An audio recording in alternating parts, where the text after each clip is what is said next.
Bonjour, je m'appelle Juliette et je suis la présentatrice de cette visite guidée. Nous sommes ici dans les galeries dédiées à la communication du Musée des Arts et Métiers. Ensemble, nous allons découvrir les moyens de communication et la façon dont ils ont évolué d'hier à aujourd'hui. On trouve ici de nombreux objets, tout autour de vous, vous voyez, qui ont révolutionné notre quotidien et nos usages, comme le télégraphe, le téléphone, le Minitel, les mobiles et bien d'autres. On le sait aujourd'hui, la nouvelle technologie nous a permis d'aller beaucoup plus loin dans la communication entre les hommes, avec le chatbot par exemple. Vous savez, ces petits logiciels impressionnants d'intelligence qui sont capables de simuler la présence d'une personne en face de vous. Ils comprennent un dialogue et peuvent entretenir une conversation avec vous. Impressionnant, n'est-ce pas? Et pourtant, les chatbots existent depuis les années 60. Les acteurs de la protection sociale s'intéressent notamment à ces technologies. Mais je vois que vous brûlez d'impatience de découvrir tout ça. Alors, je vous en prie, suivez-moi.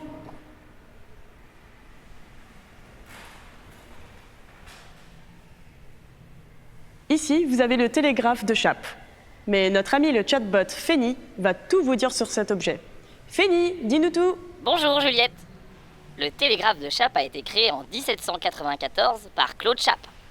Le télégraphe aérien est un moyen de communication visuelle par sémaphore, chacun étant dans le champ de vision du précédent et du suivant, sur des distances de plusieurs centaines de kilomètres. Continuons la visite, Juliette.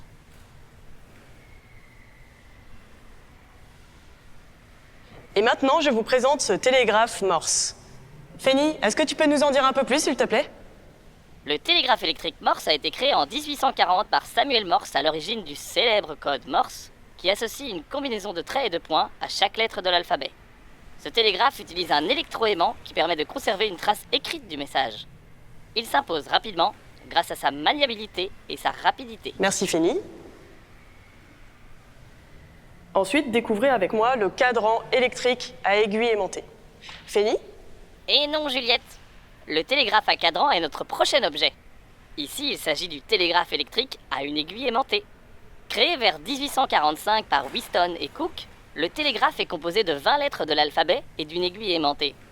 Elle s'oriente successivement vers chacune des lettres en fonction des impulsions électriques données par l'émetteur. Cela permet de recomposer les mots, lettre après lettre. Et par ici, le télégraphe électrique à cadran. Féni, on t'attend. Créé en 1850 par Paul-Gustave Froment, ce télégraphe a la particularité d'émettre des signaux écrits via un clavier. Super, maintenant nous allons nous téléporter. Bravo, vous venez d'être téléporté. Enfin, vous avez devant vous le pantélégraphe de Caselli. Féni, est-ce que tu peux nous en dire plus, s'il te plaît? Bien entendu, Juliette. Créé par Giovanni Caselli en 1861, le pantélégraphe est l'ancêtre du fax. Il permettait la reproduction au trait à distance, par une ligne télégraphique, d'un dessin fait avec un crayon à mine isolante sur un support en feuille d'étain. L'analyse s'effectue par balayage alternatif, avec une pointe dont le mouvement est réglé par un lourd pendule. Le récepteur utilise un papier imprégné électrosensible pour recevoir le message. Super, très intéressant. Et là, il va falloir regarder juste en bas. Vous avez le poste téléphonique de Bell. En 1878, Graham Bell fabrique un premier prototype du vibraphone. L'appareil s'actionne à l'aide d'une languette de métal mobile, semblable à celle des clarinettes. Bell améliore la qualité du vibraphone en remplaçant la languette par un fil plongé dans un récipient rempli d'eau et d'acide. Le liquide module l'intensité du courant dans le fil de façon équivalente aux ondes sonores dans l'atmosphère. Le téléphone est né. Enfin, regardez juste derrière vous. Vous avez le tableau téléphonique à 25 directions. Féni? En 1940, un an après la commercialisation des premiers téléphones en France, un premier central téléphonique est créé à Paris. L'abonné devait contacter le central de son quartier et une opératrice s'occupait de faire les branchements pour accorder les deux lignes téléphoniques. Si Paris est passé à l'automatique avec le téléphone à cadran dès les années 30, certaines régions sont restées à la communication manuelle jusque dans les années 60. Enfin, je vous présente le poste d'abonné. Féni, dis-nous tout. Créé en 1943 par Ericsson, le téléphone U43 est officiellement retenu à l'issue d'un concours pour remplacer la première génération de postes PTT. Ce modèle à cadran rotatif est celui qui a le plus contribué à la démocratisation du téléphone en France. Il a été fabriqué pendant près de 20 ans et systématiquement installé chez les abonnés. Merci beaucoup. Continuons la visite.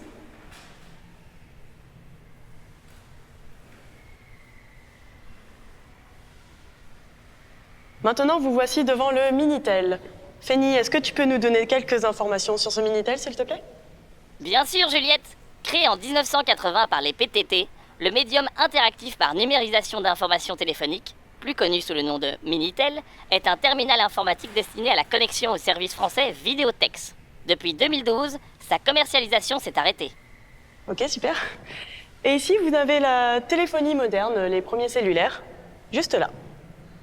À partir de 1990, la télécarte à puce, la radiomessagerie Tatou et la venue de la téléphonie mobile apportent de nouveaux usages dans le quotidien des Français. Merci Fanny. Suivez-moi par ici.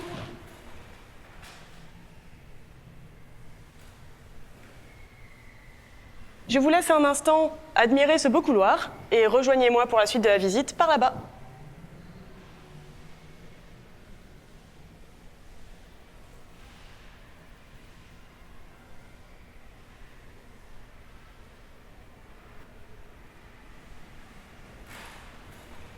Et voici le supercalculateur Cray 2.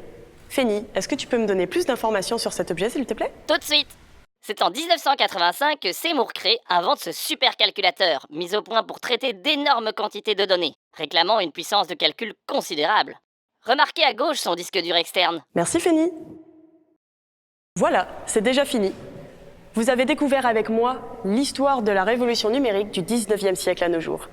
Au 21e siècle, le monde de l'entreprise poursuit sa transformation et engage sa révolution numérique. Parmi les défis à relever pour réussir, l'entreprise devra trouver de nouveaux moyens de communication avec ses collaborateurs. On parle de communication horizontale et collaborative, qui sera toujours accompagnée de nouveaux procédés avec des nouveaux outils innovants.